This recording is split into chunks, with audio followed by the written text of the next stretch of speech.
Já faz algum tempo que você pensou assim, tanta gente no mundo e ninguém sente igual a mim.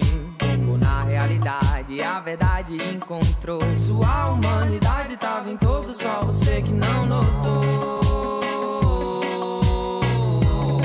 Foi só você que não notou.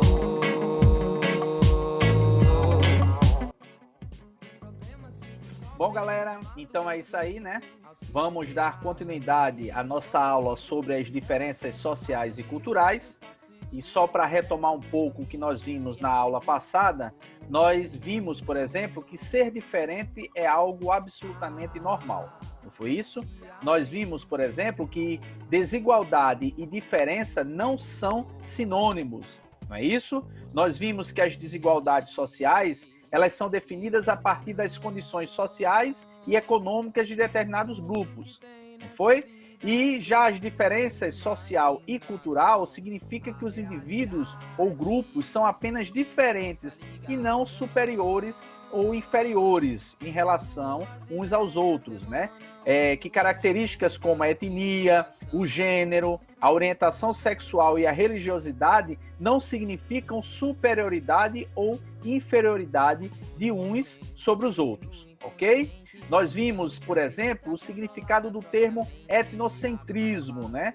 Etnocentrismo significa considerar a sua etnia como sendo o centro ou o eixo de tudo, né? A base que serve de referência ao ponto de vista de onde se deve olhar e avaliar o mundo ao seu redor, né? Então nós vimos que atitudes etnocêntricas muitas vezes podem levar a conflitos, né?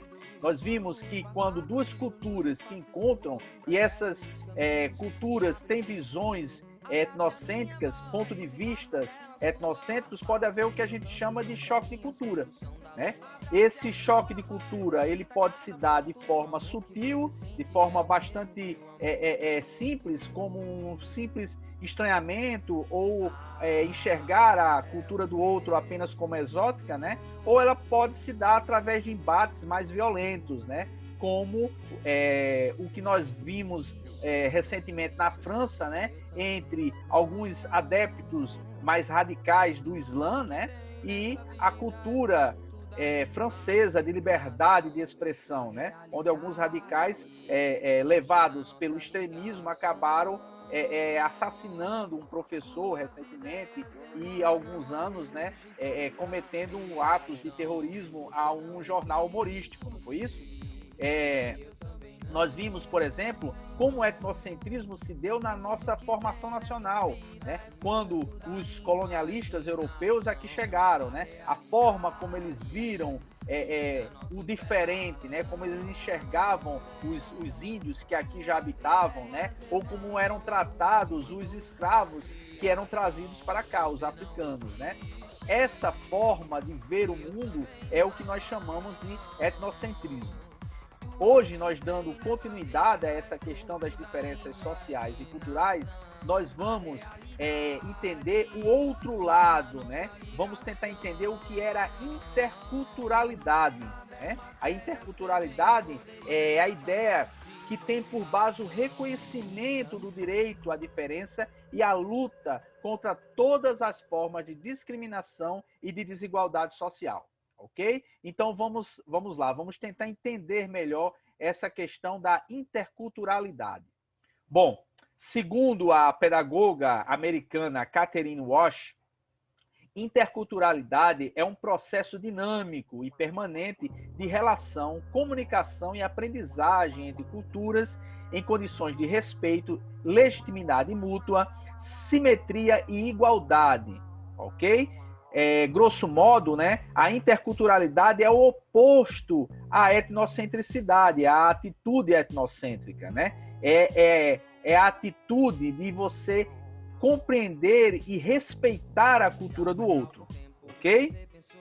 No caso do Brasil, na sociedade brasileira, ainda há muita dificuldade em reconhecer e promover o diálogo e a troca entre diferentes grupos, pois ainda ocorrem muitos casos de violência contra os homossexuais, atitudes e comportamentos de rejeição a pessoas com deficiências, violência contra as mulheres e negros, etc.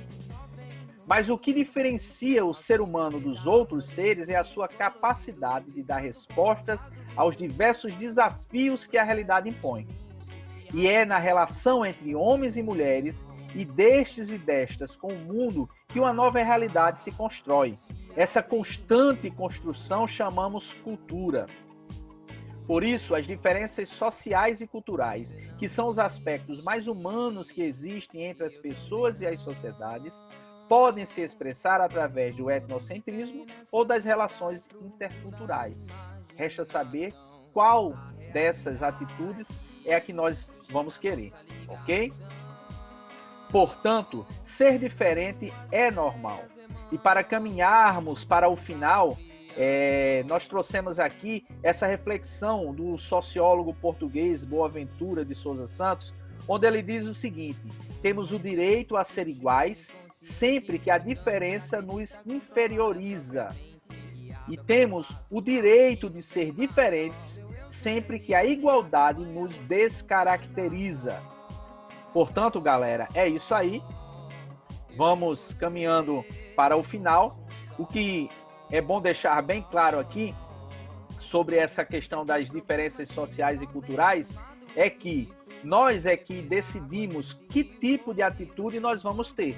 Se é uma atitude etnocêntrica, onde nós tomamos a nossa cultura como sendo a única cultura correta, e daí nós vamos julgar, né, as demais culturas como inferiores, né, e vamos ter uma visão de julgamento ou de rejeição do outro, certo? Ou se nós vamos ter uma visão intercultural, né, de aceitação e de tentativa de enxergar as diferenças, a diferença do outro como algo absolutamente normal e aceitável.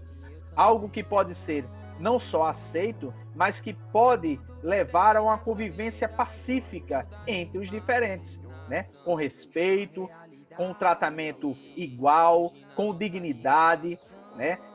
Buscando sempre não inferiorizar o outro, ok?